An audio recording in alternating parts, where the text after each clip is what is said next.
You don't need a riverside apartment, Elena. A woman your age should learn to be reasonable. Camila said that and slapped me across the face in the middle of her own wedding reception. The sound of it cracked through the air like breaking glass, freezing the ballroom of the DeSoto Hotel into silence. My glasses flew off, clattering against the polished marble floor. The jazz band on stage stopped mid-note. 128 guests stood still, half-raised glasses suspended, eyes darting. I stood there, my cheek burning, my heart pounding harder than the sting. "That's the price of selfishness," Camila continued, her voice high and cold. "Daniel and I need a temporary place to stay while house hunting. Your apartment on River Street is a reasonable option. At your age, you don't need that much space." Her white gown brushed the floor, chandelier light catching her proud face. I looked around. No one spoke. Daniel, my son, the Gru, M, stood a few feet away, eyes fixed on the floor, hands buried in his pockets. Not a word, not a glance. That silence broke something inside me. I bent down to pick up my glasses, the fractured lens flashing sharply under the lights. The scent of lavender from the wedding flowers hung thick in the air. "You are no longer welcome here," Camila said, her tone sweet but merciless. "We want to start our new life without unnecessary attachments." I took a slow breath, forcing my voice not to shake. "Thank you for being honest, Camila." Then I turned away. The low heels of my shoes tapped evenly on the marble, the only sound in the frozen room. When the glass doors closed behind me, a small laugh rose from inside, a laugh that chilled my spine. Outside, the wind from the Savannah River swept past, carrying salt and the faint scent of sea anemones. I stood alone in the hallway, my fingers brushing the heat still lingering on my cheek. In the reflection of the glass, I saw a silver-haired woman in a pale blue dress, with weary eyes but a straight back. I let out a small laugh, dry as charred bark. Then I reached into my purse, pulled out my old phone, and dialed a familiar number. "Marcus," I said, my tone unnervingly calm. "I need you to come to the DeSoto right now. Bring the documents, yes, the ones you know. It's time." A pause. Then Marcus's slow voice. "Are you sure, Elena? Once it starts, there's no going back." I looked through the glass, saw Camila laughing among her friends, radiant as if no slap had ever happened. Daniel stood beside her, still looking down. "I've never been more sure," I said. 30 minutes. Don't be late." I slipped the phone back into my purse, my hand trembling slightly, not from fear, but from something awakening inside me after years of sleep. I walked down the corridor toward the parking lot, where my silver sedan waited under the dim yellow light. Each step pulled memories loose. Daniel at 8, running home with a perfect score. Raphael, my husband, lifting him in laughter. Dinners simple but filled with warmth. I once believed that love could mend any fracture. I was wrong. I opened the car door and sat behind the wheel, letting the night air drift through the window crack. The golden light touched my hands, skin freckled, veins fine, each mark proof of years spent giving everything to this family. I inhaled deeply, the cold sinking into my chest, clearing my mind. Peace, I realized, does not come from silence. It comes from boundaries. And tonight, I would set mine. I pulled the small mirror from the glove box, looking at my face, flushed cheek, tear-lined eyes, but beneath them a strange light, steady and sharp. Raphael once said, "Wealth that flaunts itself destroys itself. True power is quiet." I had followed his words for 20 years. We lived simply, concealing a fortune most people only dream of. But perhaps I had forgotten something. Even humility must be protected. I looked at the clock. 8:27. Marcus would arrive at 8:57. 30 minutes. 30 minutes to end the role of the dutiful mother and begin the role of who I truly was. I remembered that morning, standing before the mirror adjusting my dress for the wedding, thinking it would be Daniel's happiest day. I had prepared a small envelope with a check inside, intending to give it to him after dinner. Now the thought felt absurd. I had raised a child whose sense of gratitude never grew with his age. I turned toward the ballroom again. Through the frosted glass I could see the chandeliers glow, hear faint music and laughter. They had forgotten me so quickly. I nodded to myself and whispered, Fine. If they want to live in illusion, I'll show them reality. I straightened the mirror, smoothed my hair, and sprayed a touch of Raphael's favorite lavender perfume. The scent steadied me. I placed my hands on the steering wheel, feeling my heartbeat slow and even. The river wind drifted in, carrying salt and the rhythm of small waves against the quay. In the mirror, I saw the woman they thought was weak, now preparing for her own rebirth. I checked the clock. 8:45, 12 minutes left. I pressed my lips together, a thin smile forming. "All right, Elena," I whispered. "The game begins now." When I left the parking lot that night, the wind from the Savannah River still carried traces of salt and lavender from the bakery at the end of the street. The old cobblestone road leading back to River Street had always calmed me, though tonight, every stone beneath my shoes felt heavier than usual. I came home and unlocked the door to my small apartment, a corner unit overlooking the river, its cream-colored walls and oak floors polished by Raphael's own hands. The room was so quiet I could hear the ticking of the wall clock. I turned on the table lamp, and the warm light spilled over a framed photo of two people, Raphael and me, taken in front of a small cafe more than 30 years ago.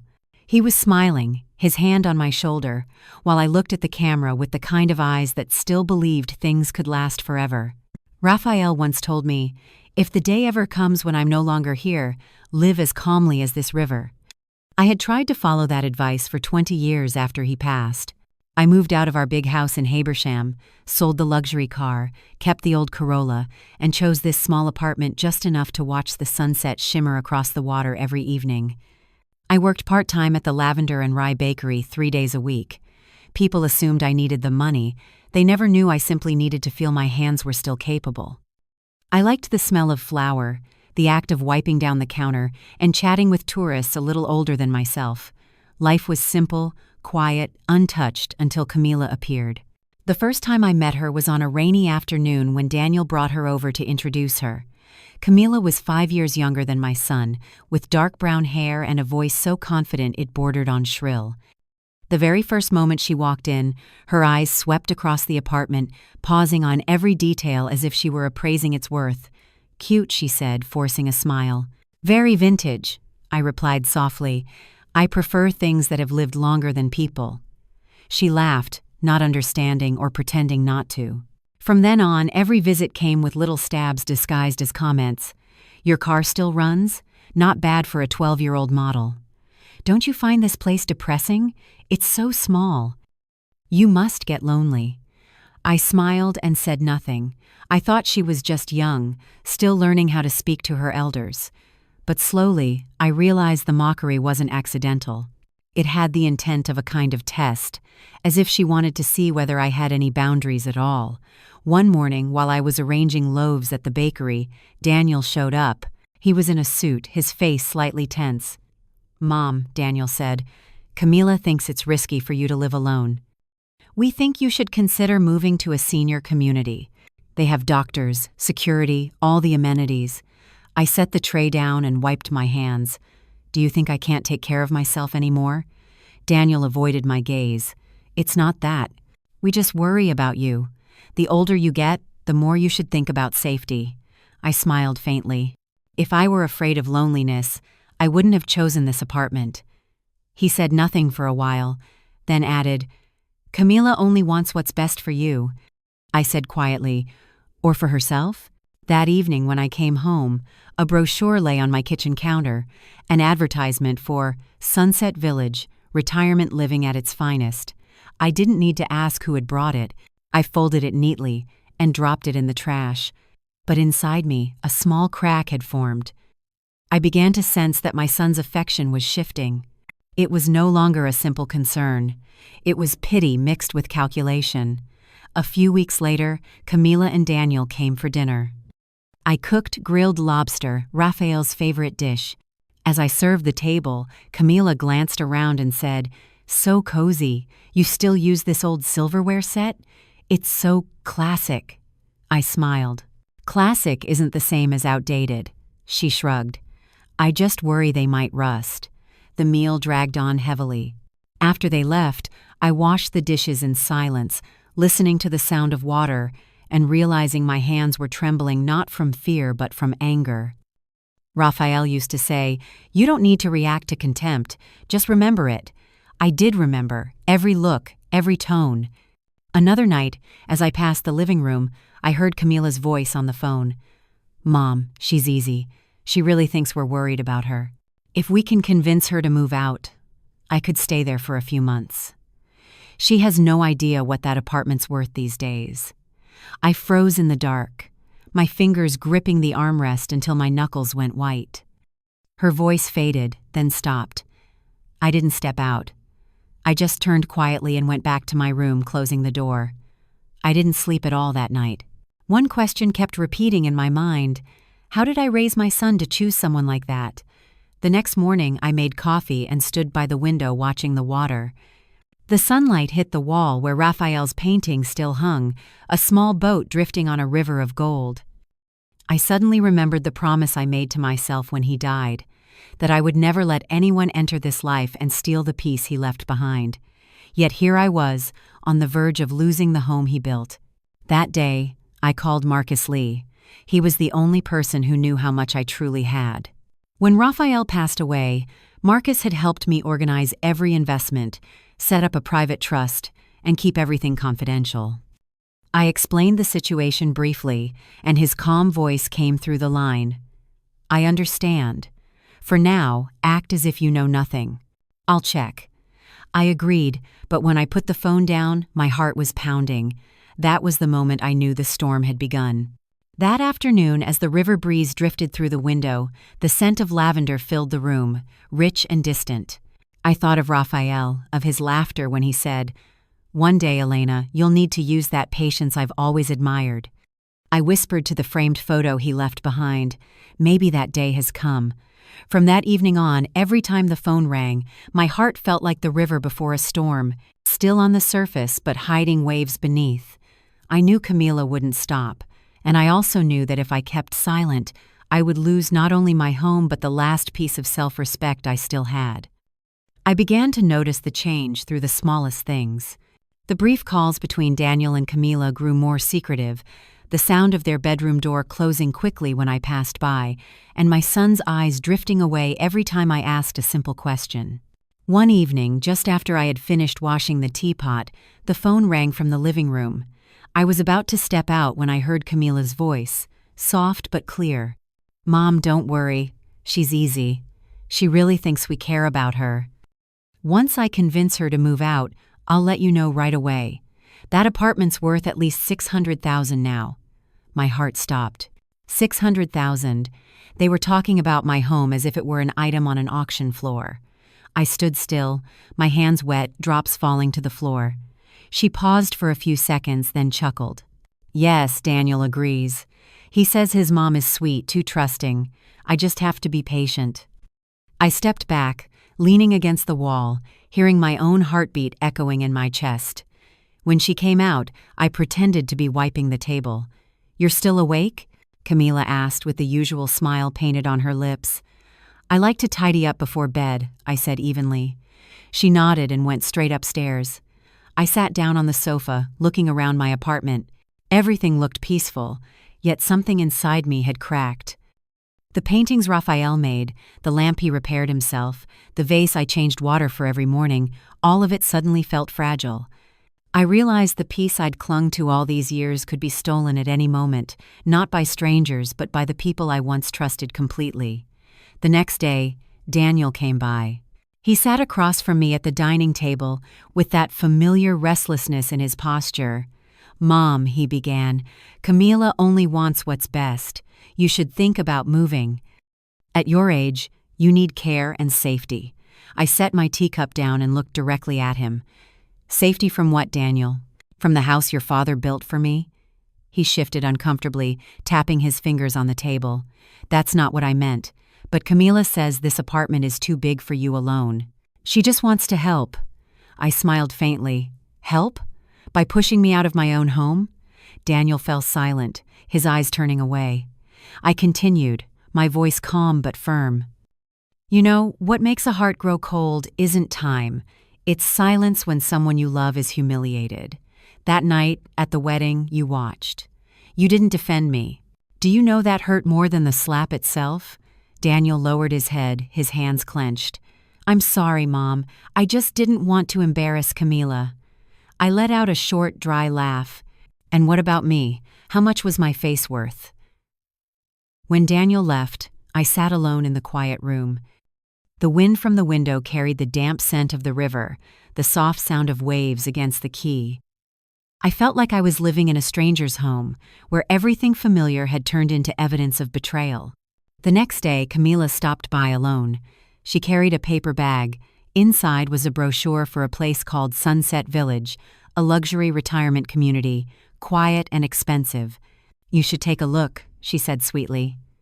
They have a pool, tennis courts, therapy rooms. You'd have friends your age, not so lonely like here. I looked at the paper, then at her. Do you think I'm lonely? She smiled, shrugging. Who isn't living alone?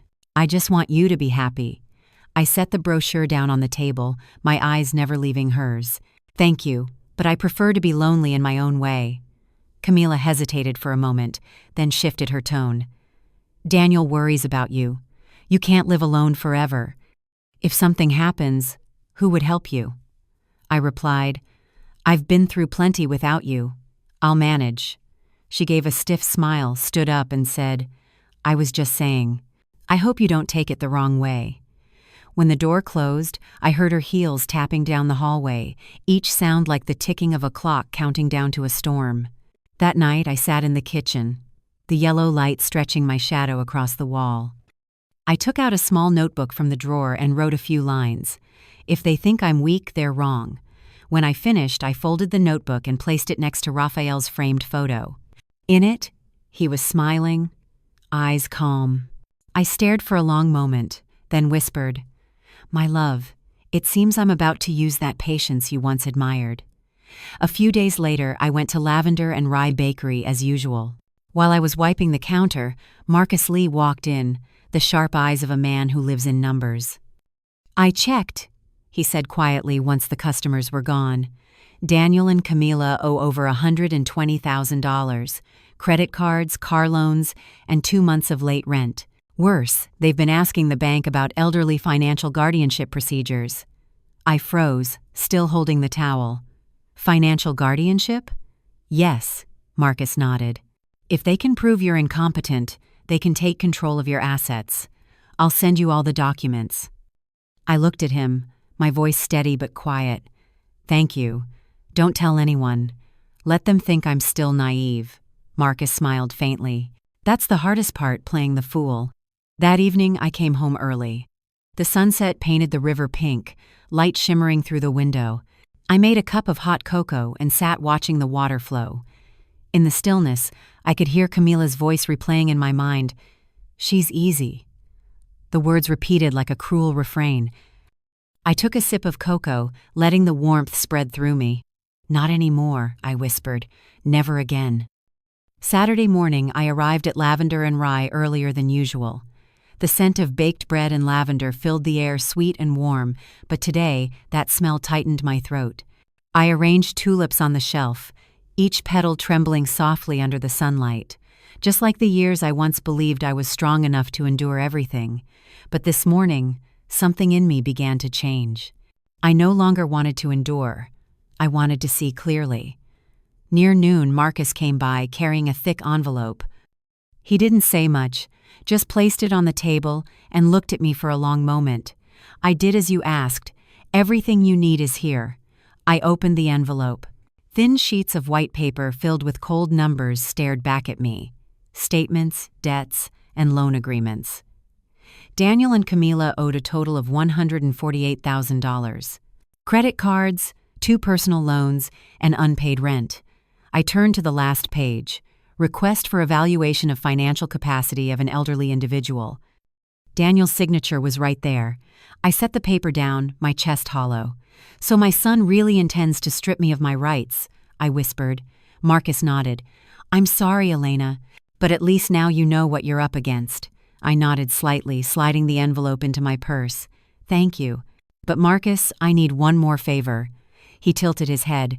I want to prepare a legal contingency plan. If they go further, I won't back down.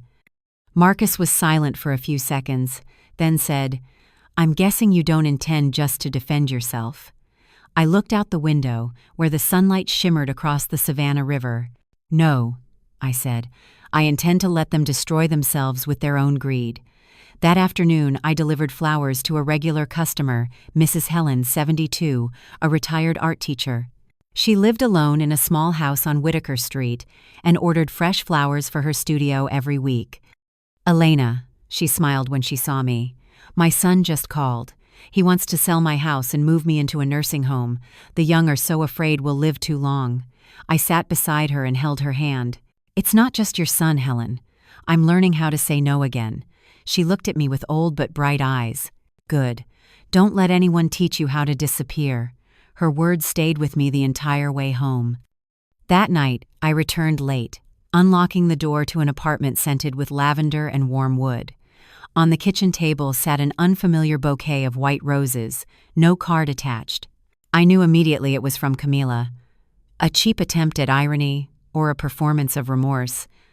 I unwrapped it and found a small note. "We hope you reconsider. We only want what's best for you." I smiled. I knew that tone by heart, virtue painted over ambition. I took the scissors, trimmed the stems, placed the flowers in a vase, and set it beside Raphael's photo. "Look at this, my love," I said to him through the glass. "They're sending flowers to the woman they want to throw out on the street." That night, I couldn't sleep. The waves below the embankment beat softly, like time counting down. I thought of Daniel as a child, every fall sending him running home crying, "Mom!" I once believed a mother's instinct could protect her child from people like Camila. But perhaps what I needed to protect now wasn't Daniel anymore. It was myself. The next morning, as I was sipping tea, Daniel called. "Mom, Camille and I want to come over. It's important." His voice sounded tense, unnatural. "All right," I said, "come after 4. At exactly 4, there was a knock at the door. I opened it to see them standing there, hand in hand. Camila smiled faintly. Daniel avoided my eyes. "We wanted to have an honest conversation," Camila began. "You know, this apartment is too big for you. It's such a waste for one person. We think it's time you retired somewhere more comfortable. We found a beautiful place."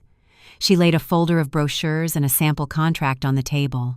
"If you agree to sell, the money will be enough for you to live well, and we can stay here temporarily until we buy our own home."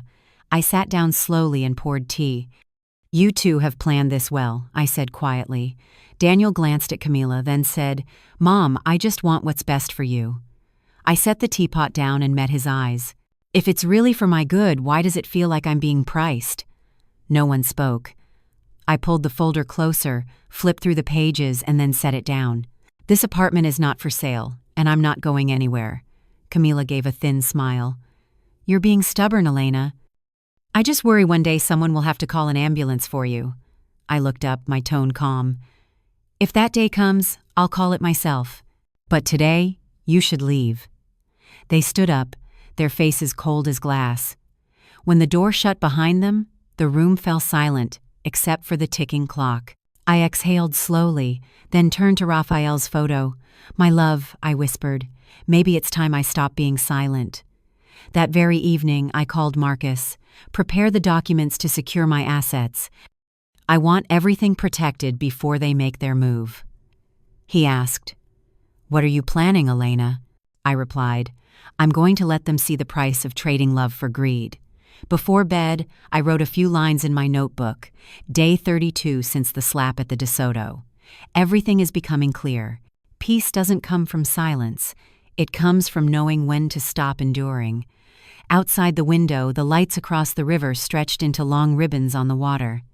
I whispered, like a promise, "I will keep this home, not for its bricks or walls, but because this is the only place where Raphael remains with me." 3 days after that cold conversation, Camila sent me a short message. "You should come to the family meeting. Daniel wants to settle this once and for all. 7 p.m., Savannah Grand Hotel." I read the message, took a sip of tea, and deleted it. But that evening, right on time, I still drove my old Corolla to the hotel. Not because they asked, but because I needed to see it through. The hotel lobby glowed under chandeliers. piano music drifting from the main ballroom. I walked in, my worn leather shoes echoing softly on the marble floor. Inside, Daniel, Camila, and her parents sat around a round table, glasses of red wine and a folder in front of them. Camila looked at me, a half smile on her lips. "You're here. Good. At least you still respect your son." I pulled out a chair and sat down calmly. "I'm here to hear what new plan you've come up with this time." The one who spoke wasn't Camila but her mother, a blonde woman wearing a bright pearl necklace. "Elena," she said, her voice syrupy sweet, "we just want to talk about practical matters. At your age, living alone in such a big apartment doesn't make sense. Daniel and Camila are starting their life together. They need space. We thought we could help you find somewhere safer." I looked around the table, a perfectly staged performance, every gaze fixed on me as if I were an object to be negotiated. "So you think I should leave to make room for their happiness?" I asked. Camila's father, a heavy-set man, interjected. "Not exactly. It's just a reasonable arrangement. At your age, falling or getting sick with no one around could be dangerous. They're young. They need to start their life." I gave a faint shrug. "Sounds reasonable.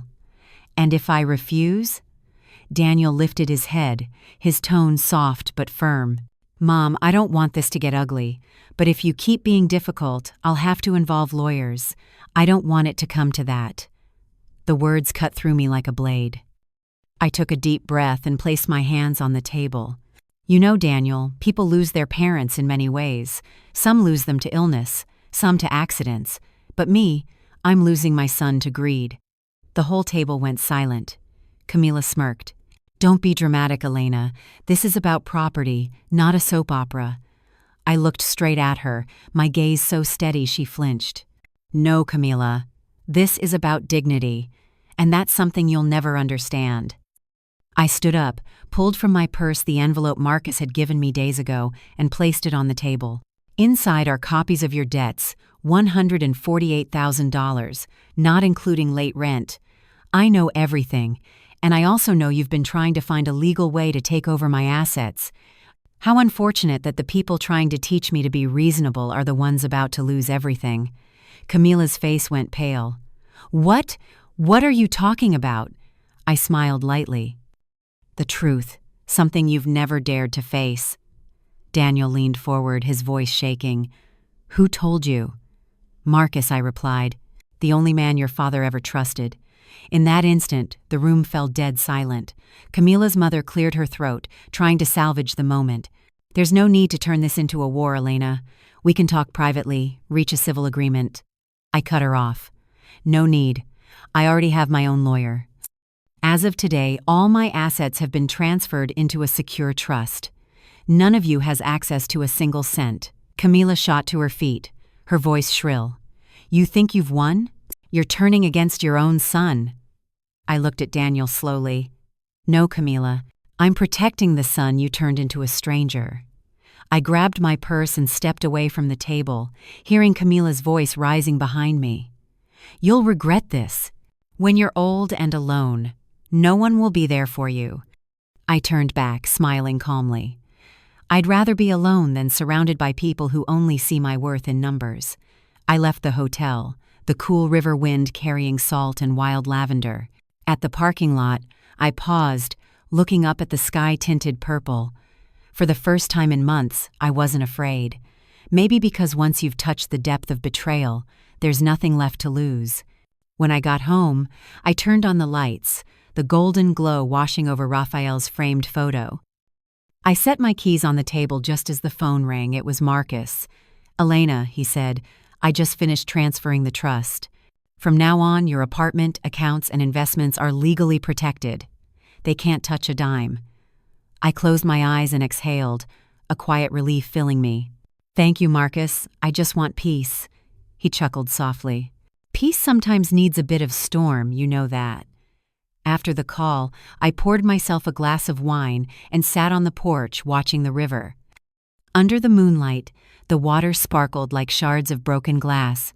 I told myself, I've been silent long enough. Now it's their turn to hear the truth. I opened my notebook and wrote one last line. Day 40 since the slap at the DeSoto. The betrayers have revealed themselves, and I, the woman they thought was weak, am taking everything back with grace. A week after the meeting at the Savannah Grand, I received an invitation to the 50th anniversary gala of the company, where Raphael had once served as chief financial officer. They wanted to present a lifetime award honoring the late co-founder and his family. I had planned to decline, but then I thought if Raphael were still here, he would want me to go. He always believed that truth doesn't need noise, only timing. That evening, I wore my old navy blue dress and the sapphire earrings Raphael gave me on our 25th wedding anniversary. When I looked in the mirror, I still saw the woman in the old photograph, only now her eyes no longer sought validation, but peace within. The ballroom of the DeSoto Hotel shimmered under crystal chandeliers. Music, the clinking of glasses, and the scent of expensive perfume blended in the air. I was standing by the bar when a familiar voice came from behind me. "You actually showed up?" Camila. She wore a tight red dress, her eyes gleaming like metal. Daniel stood beside her, his face tense. "We didn't expect you to show your face after humiliating our family like that," she said softly, just loud enough for those nearby to hear. I took a sip of champagne and replied calmly, "You should learn to hold your tongue in a room full of mirrors. They reflect truth faster than you think." Camila's face flushed.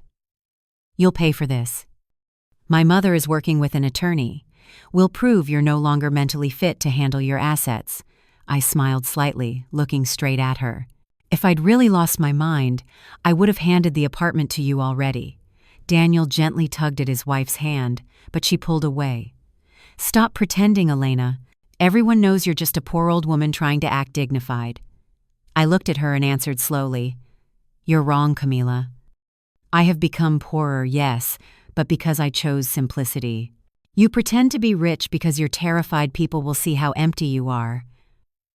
The music seemed to soften, the crowd around us pausing for a heartbeat. Camila clenched her jaw, hissing, "You'll regret crossing me." I turned slightly, my tone still gentle. "No, Camila. I'll only regret living one more day to watch you destroy yourself." I walked away, stepping into the ballroom where the slow dance had begun. The light glimmering on the wooden floor reminded me of the nights Raphael led me across our living room, his warm voice saying, "Every step must be steady, even when the music changes." I closed my eyes and imagined his hand holding mine. A tear slid down, not from sadness, but from gratitude.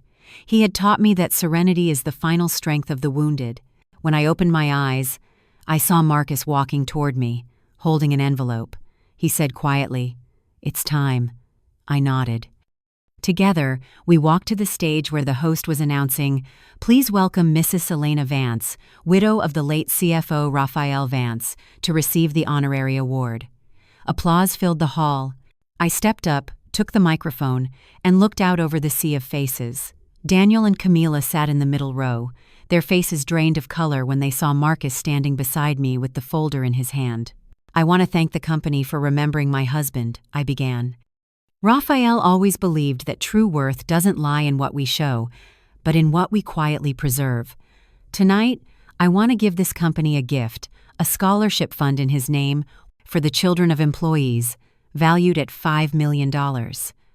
The ballroom fell silent for a few seconds before erupting in applause. I looked directly at Daniel, my voice calm.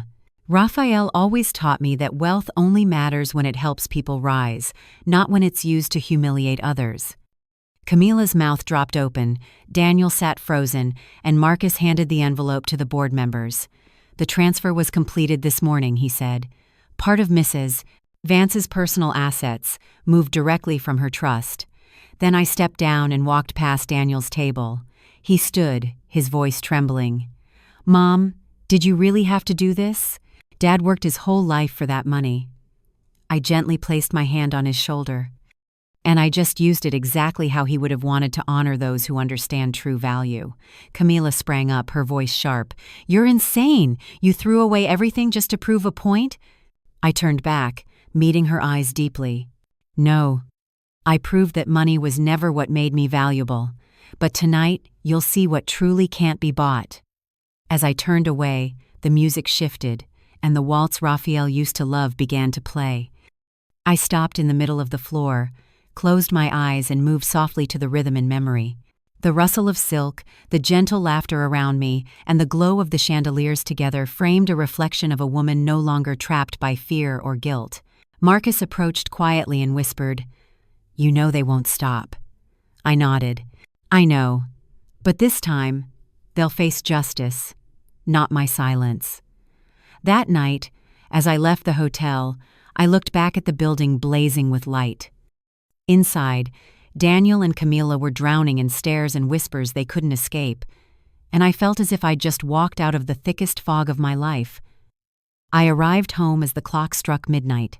The apartment was silent, only the sound of waves tapping the quay below. I opened the window, letting the night wind in, carrying salt and lavender. On the table, I placed the honorary plaque beside Raphael's photo. "My love," I whispered, "they can't take away the only thing left between us, the truth." And for the first time in months, I slept soundly, dreamless and unafraid. Just one long, peaceful sleep, as if Raphael were somewhere near, whispering, "You kept the rhythm perfectly, Elena." 3 days after the ceremony, Savannah was hit by a heavy storm. The sky was dark, lightning ripped across it, and sheets of rain lashed against the window like fists. I sat by the table, a steaming cup of herbal tea before me. The light from the desk lamp fell across the folder Marcus had sent back to me, a copy of all finalized legal documents. Every asset I owned, from the River Street apartment to my investment portfolio, was now locked safely within the trust, untouchable by anyone. I should have felt secure, but deep down something still stirred uneasily. The phone rang, shattering the silence. Daniel's name appeared on the screen. I hesitated, then answered. "Mom," his voice was hoarse and trembling. I need to see you." I paused for a few seconds before asking softly, "What happened?" "Everything's falling apart, Mom. Camila, she's gone.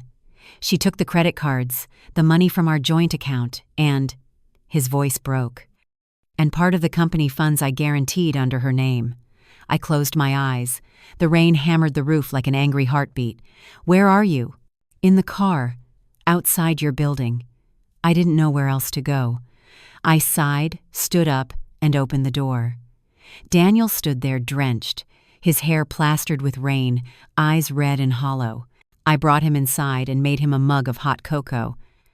"Tell me," I said gently. He set the cup down, his hands shaking, voice fractured. "I found out Camila opened a secondary credit card under my name. She withdrew almost $70,000.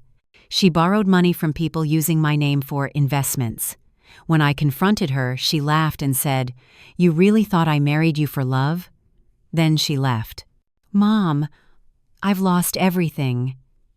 I looked at my son, the man who once thought he understood the world, now a child lost in the storm. "Do you remember what I told you during the meeting at Savannah Grand?" Daniel nodded, tears mixing with the rain still on his face. "That I would lose you to greed." "Yes," I said quietly, "but maybe I was wrong about one thing. You didn't lose me. You just have to relearn what love without conditions looks like, starting with accountability." He covered his face with his hands, his voice breaking. "I was so stupid, Mom. I let her blind me. I thought I was protecting her from your bitterness, but I was fighting the only person who never abandoned me." I placed my hand on his shoulder, feeling the chill from his wet coat. "You're not stupid, Daniel. You just hadn't been hurt deeply enough to understand people. Now you do." We sat in silence for a while. Outside, the thunder faded into the distance. Daniel whispered, "I don't know how to start over. I have nothing left." I looked toward the window, the streetlight glowing through the rain, and said, "Start with 0 and apologize when you're ready, not when you're scared." Daniel bowed his head and murmured, "I'm sorry, Mom." I nodded without speaking.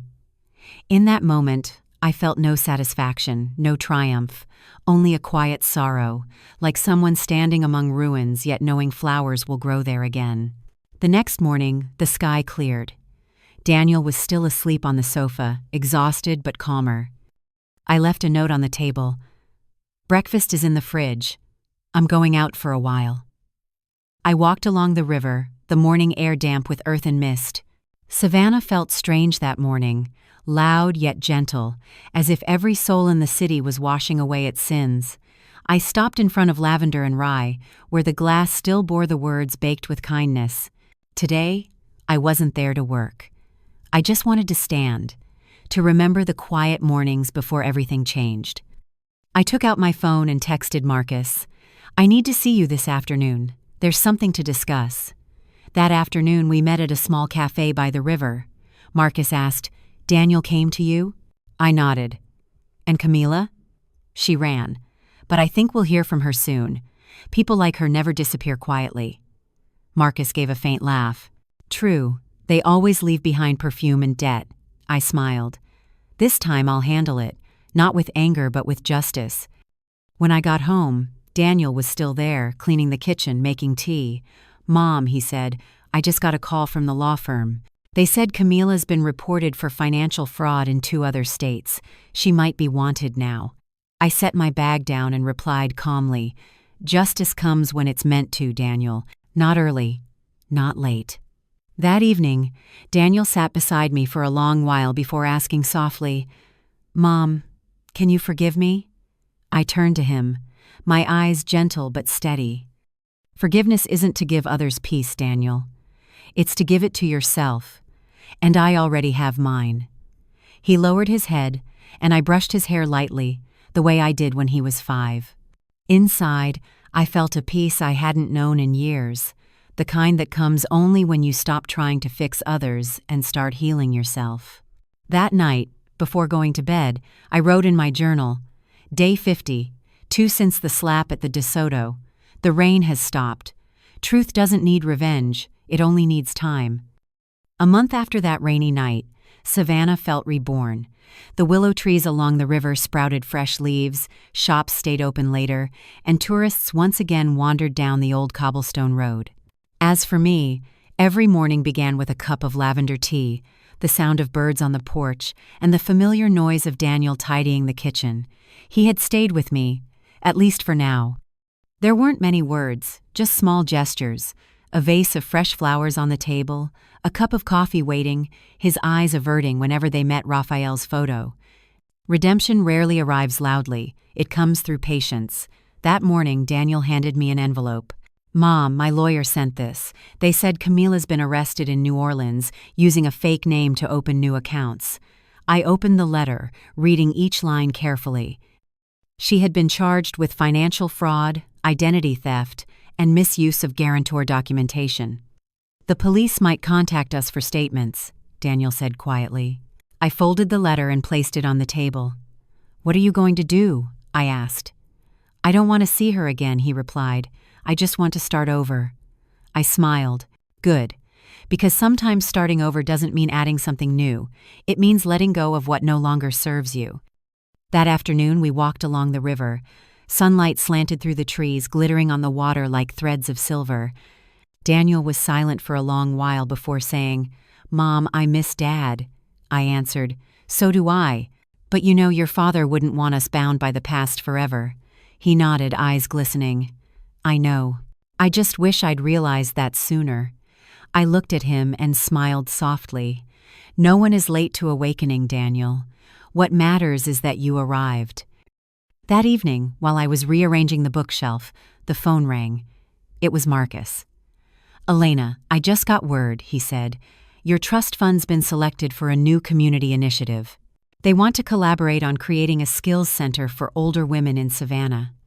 I went silent for a moment, then asked quietly, "A place for women to begin again?" "Exactly," he said. "And they'd like you to be the honorary founder." I looked toward the window where the streetlight glowed through the curtains. "I'll do it," I said. "If I can help someone avoid the loneliness I once knew, that's the best way to keep Raphael alive." On the day of the opening, the center was named Haven House, the home of new beginnings. I stood on the terrace, watching older women whose eyes lit up as music played softly from a small speaker. Some had lost husbands, others had been abandoned by their children, and some simply needed a reason to leave the house. I told my story briefly, without embellishment or drama. "There were nights I thought I had nowhere left to return to," I said, But sometimes, the place we return to isn't out there, it's within our own hearts. The applause that followed was gentle but warm. That night, when everyone had left, I stayed behind, walking down the hallway lined with photos of the first members. The river breeze drifted in, carrying the scent of lavender and the distant sound of someone playing a guitar on the street below. I looked up at the sign that read, Haven House, my hand brushing over the words, "It's never too late to begin again." I smiled. "Thank you, Raphael," I whispered. We finally kept our promise. When I got home, Daniel was sitting by the window reading the newspaper. "Mom, I saw the article about the center," he said, his eyes bright. "They called you the founder of a new movement." I laughed. "I'm just a woman relearning how to breathe." Daniel walked over and hugged me tightly. No words, just an embrace strong enough to melt what was left of old pain. Before going to bed, I wrote in my journal, Day 68. Since the slap at the DeSoto, Camila arrested. Daniel stayed. Haven House was born. I once thought justice meant punishment. Now I understand it means living on without fear. I set down my pen, turned off the light, and let the golden glow from the hallway stretch across the wall in soft bands. Outside, the Savannah River kept flowing, carrying the songs of the night. I whispered as if sending it downstream. If someone out there is listening, remember sometimes we have to lose everything to realize we were never truly alone. One early autumn morning, when dew still clung to the window frame, I arrived at Haven House earlier than usual. The first light of day filtered through the willow branches, spilling across the main wall, where we hung photos of the women who helped build this place. I brought a new frame with me, a picture of Raphael in his woodworking studio, his hands covered in paint dust, his gentle smile frozen in time. Beneath the frame, I wrote a small line, "For the man who taught me to stand still when the storm comes." I had just finished hanging it when I heard footsteps behind me. It was Daniel. He was holding a bouquet of fresh lavender. "I think your father would like this," I said. He nodded. "I think so too." We stood silently before the photo for a few minutes. Then Daniel said quietly, "Mom, I want to work here.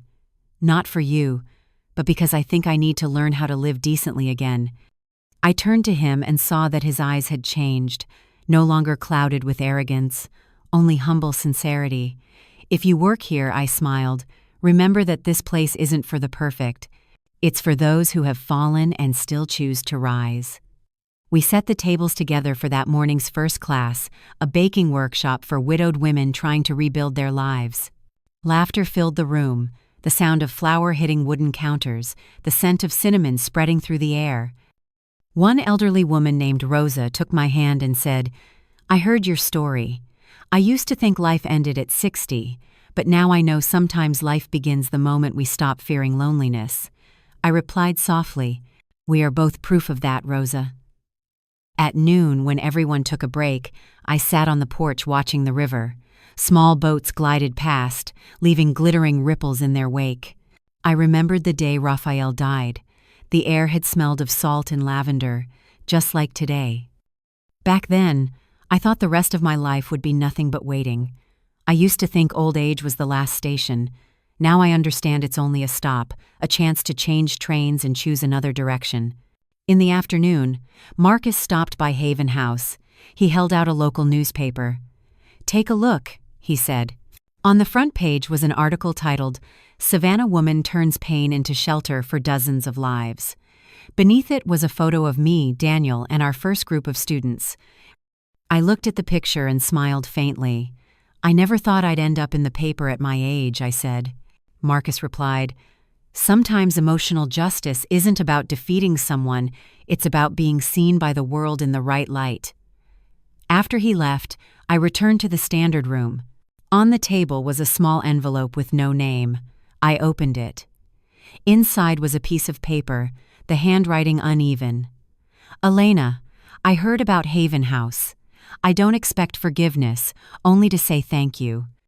Without you, I'd still be someone who thought I knew love but only knew possession.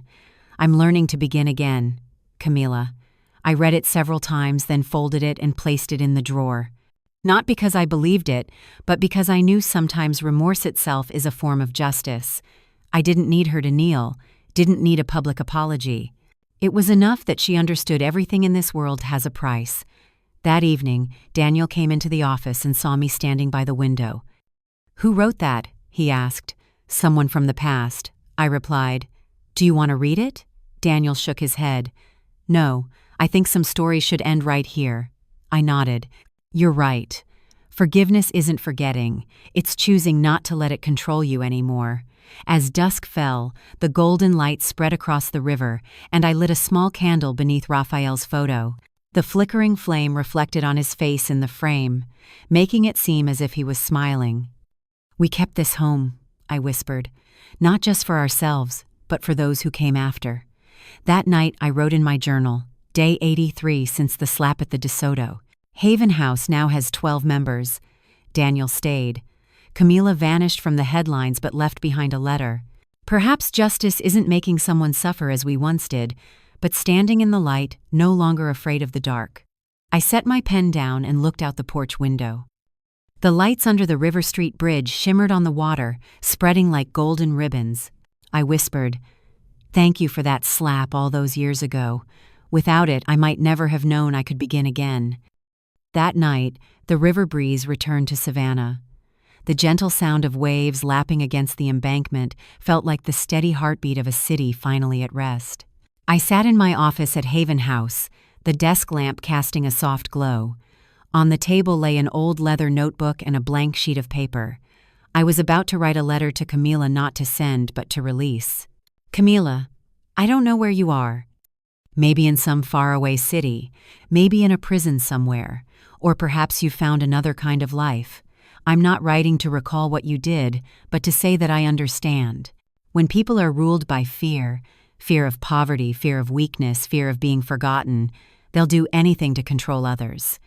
You chose to hurt people so you could feel powerful. I used to be like you, only I chose silence instead of attack. Both were wrong. But the difference is, I learned how to stop. I hope one day, you'll know that too." I set the pen down and exhaled deeply. Outside, the church bells rang 12 slow chimes marking the passing of time. I smiled faintly, folded the letter, and placed it in the drawer where I kept the things that needed no closure. The next morning, Daniel came to my office. "Mom," he said, "the police sent a notice that Camila has confessed. They said she's trying for a reduced sentence by paying restitution. She asked her lawyer to transfer part of the fine to Haven House." I was silent for a few seconds, then said, "If that's true, accept it, but make sure it's listed as an anonymous donation. I don't want her name attached to this place." Daniel nodded. "I understand." "Can you really let it all go, Mom?" I smiled softly. Letting go isn't about whether they deserve peace, it's about whether we do. That afternoon, I taught the first cooking skills class at Haven House. In the small kitchen, 10 middle-aged women laughed and chatted, mixing dough and sharing stories of their lives as if exchanging old recipes. Some had been nurses, some wives of businessmen, some homemakers. I told them, starting over doesn't mean becoming young again. It just means refusing to let pain define the rest of our lives. The words made a young woman standing in the corner cry. She had come with her mother, a woman abandoned by her son-in-law after 30 years of marriage. They kneaded dough together, laughing, and in them, I saw a reflection of my younger self. That evening, Daniel sat on the porch, looking out at the river. "Mom," he said, "I'm leaving Savannah. A company in Asheville wants to hire me as a financial consultant. I think it's time I stood on my own again." I nodded, my heart both full and hollow. "Go, Daniel. Everyone needs a place to grow up twice." He took my hand and said softly, "I'll come back in the fall, I promise." After he went to bed, I stepped out onto the porch. The moonlight shimmered on the water, reflecting the bridge lights like a string of broken pearls. I took the letter I'd written that morning and read it one last time. The words no longer felt heavy. They were light, as if they too had been set free. I folded it, lit a candle, and held the paper near the flame. The letter burned slowly, curling into ash that fell into a small porcelain dish. I whispered, "I forgive you not because you deserve it, but because I refuse to let hatred keep me here any longer." Watching the ashes drift, I thought of Raphael. If he were still alive, he'd probably just smile and say I was too proud to hate anyone for too long. I smiled at the thought. He always understood me better than I understood myself. That night, I opened my journal. Day 98 since the slap at the DeSoto. Camila confessed. Daniel began again. Haven House continues to grow. I think I finally understand what emotional justice means, not making the guilty pay, but becoming strong enough to need them no longer. I closed the journal, set the pen down, and looked up through the window. Stars scattered across the sky, the river breeze carrying the scent of damp wood and a trace of lavender. I whispered into the darkness, "Thank you, life, for not ending when I thought I'd lost everything." Then I turned off the lamp, leaving only the candle burning until the wax melted completely. That faint golden light, I thought, was the actual shape of freedom, not dazzling, but enough to guide those brave enough to begin again. A year had passed since the night I burned that letter. Savannah had changed seasons, yet the scent of lavender still lingered, stretching across the balcony, violet and proud. I still lived in the apartment overlooking the river, still woke early each morning to brew tea, and walked across the River Street Bridge to Haven House. But now, when I looked in the mirror, I no longer saw the woman who once trembled after that slap at the DeSoto. I saw someone else, a woman with grayer hair, softer eyes, and a smile that came from within. Haven House now had more than 50 members. We had opened a small garden behind the building, growing lavender, rosemary, and even the rose bushes Raphael once loved. Daniel, after 8 months in Asheville, had returned as he promised. He brought stacks of documents about a financial support program for women starting small businesses, saying it was his way of repaying the debt I owe life and you. I just smiled. No debt to repay, Daniel. We're both still learning how to begin again. One afternoon, as the sun cast gold across the river, Daniel and I sat on the porch. "Mom," he said, "if Dad were still alive, he'd be so proud." I looked out at the dancing light on the water. Your father used to say pride only matters if it makes others want to be better. If you see that, then he's already proud. That evening, Haven House celebrated its first anniversary. I wore a pale blue dress with a lavender pin on my chest. The small hall was filled with laughter, music, and the scent of fresh pastries. On stage, Marcus introduced me. Our founder, Mrs. Elena Vance, the woman who proved that kindness can begin again at any age. I stepped up to the podium amid warm applause and spoke briefly. "Thank you, everyone. A year ago, I stood here with a heart full of cracks. Now those cracks have become the places where light shines through. If anyone in this room has ever thought their time is over, please believe me, at that very moment, life is inviting you to begin again." The room fell silent for a few seconds, then applause erupted like waves. I saw Rosa, the woman who once said life ended at 60, now laughing brightly.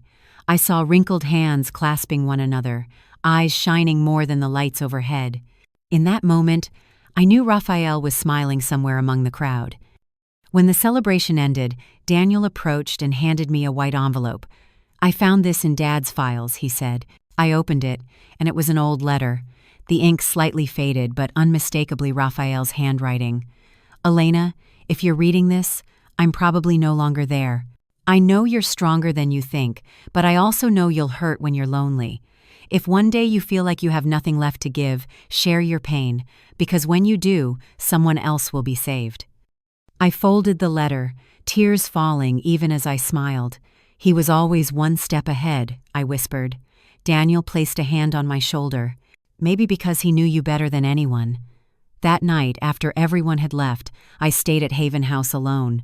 The night breeze carried the scent of bread and flowers, and the warm light reflected on the wall where Raphael's photo hung. I placed his letter beside the frame and lit a small candle. The flickering light glowed on the words, "It's never too late to begin again." I touched the word begin gently and whispered, "Raphael, I have begun again, not from pain but from gratitude." Before leaving, I stepped out onto the porch, the river breeze brushing through my hair. I looked across the city, lights shimmering on the water like 1,000 memories, finally at peace. I whispered, not knowing whether it was to Raphael or to myself, "No one is truly gone if we keep living by what they believed in." Then I walked home, leaving Haven House bathed in candlelight and wind. I knew that tomorrow, the flowers would bloom again, and each lavender blossom would tell a small story about the women who dared to begin again, including me. 1 year later, on an April morning, Savannah awoke in the fragrance of purple lavender. The path leading to Haven House was bathed in sunlight, dewdrops still clinging to the leaves like crystal beads. I sat on the porch with a cup of herbal tea, the steam swirling up, carrying the scent of mint and honey. The wind from the river brought the tang of salt and the faint aroma of damp wood from the docks. The distant church bells rang slowly, reminding me that another circle of time had closed. Daniel called right on time. "Mom, I'm starting a free financial class for women here in Asheville." His voice held both joy and nervous excitement. "I think I learned that from you." I smiled, watching the steam rise from my cup. "No, Daniel, you learned it from your own mistakes. That's the most valuable lesson." On the other end, I heard the wind, then his soft laugh. "Maybe you're right. I just hope one day I can be as calm as you." "Calm doesn't mean there's no pain," I replied. "It means you understand why it once hurt." After hanging up, I looked toward the river. The water shimmered gold as seagulls circled and landed near a flower boat drifting by. Beside me, my grandson Lucas, who is 17 now, was packing his suitcase. He was preparing to fly to Tokyo for his first technology conference. I helped him fold his jacket and slipped an old item into the luggage, the blue mug Raphael used every morning. "You're bringing that with you?" I asked. Lucas looked up, his eyes so much like his grandfather's, bright and steady. "Yes, Grandma." He said this mug reminded him that everything can be repaired if you're patient enough. I laughed, my voice trembling softly. "Remember to drink water, not just code." He leaned down and hugged me, not awkwardly, not shyly, but truly, slowly and warmly. "I promise, Grandma." When the door closed, I sat still, listening to the sound of suitcase wheels fading down the cobblestone street. In that moment, I realized the house was quieter, but this silence no longer felt lonely. It was the peace of someone who had walked through storms and learned how to stay with herself. On the table, beside the steaming tea, was a photo of Raphael and me on Haven House's opening day, in a slightly tilted wooden frame, his eyes still shining just as they once did. I reached out and touched the glass, the coolness spread through my fingertips. "Raphael," I whispered, "we did it." I opened the Second Life journal, the notebook I had written in every day since the slap at the DeSoto. The first page had turned yellow, but the last remained blank. I turned to the empty page, picked up the pen, and wrote slowly. Day 365 since that night. No more tears. No more resentment. Only light and the scent of lavender carried by the wind. I have learned that the most precious thing is not having someone stay, but choosing to stay with peace, with freedom, and with gratitude. I set the pen down and closed the book. The sound of paper rustling was small, but it echoed clearly through the still room. I glanced around. Photos of women hung on the walls.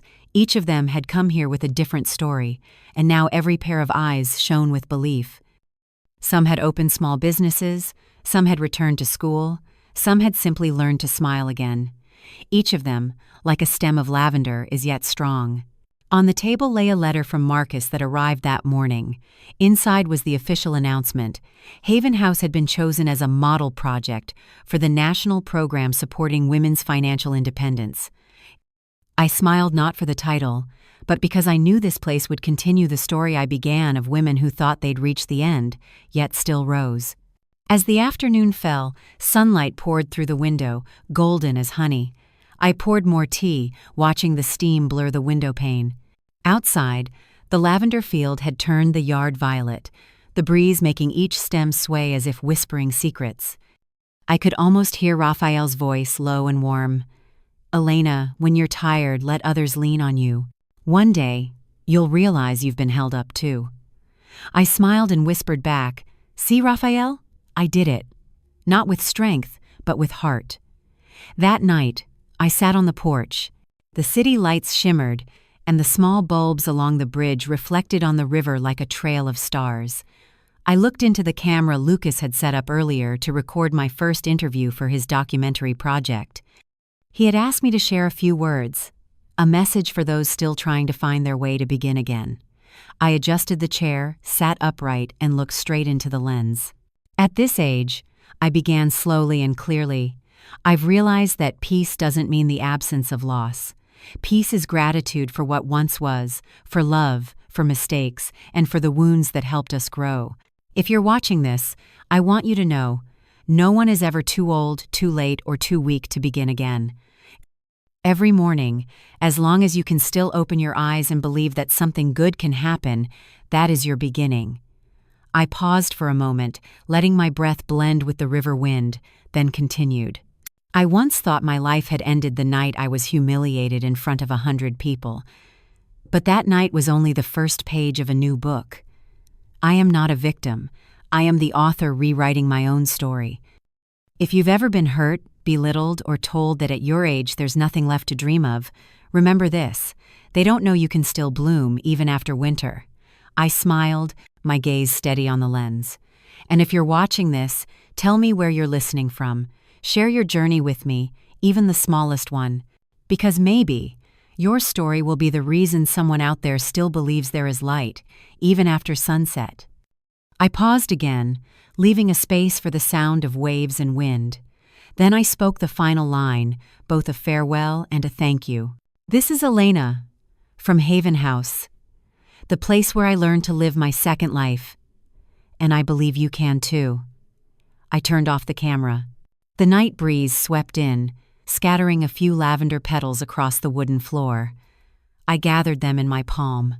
Moonlight touched them, fragile and bright. I whispered, not sure if to Raphael, to Lucas, or to myself, thank you for staying. Thank you for believing there's always another beginning. Outside, the Savannah River kept flowing quietly and steadfastly, like the rhythm of a life I had chosen. One chapter had closed, but I knew deep within that tomorrow, when the first light of dawn touched the water, I would open this door again, smile at those arriving for the first time, and tell them what it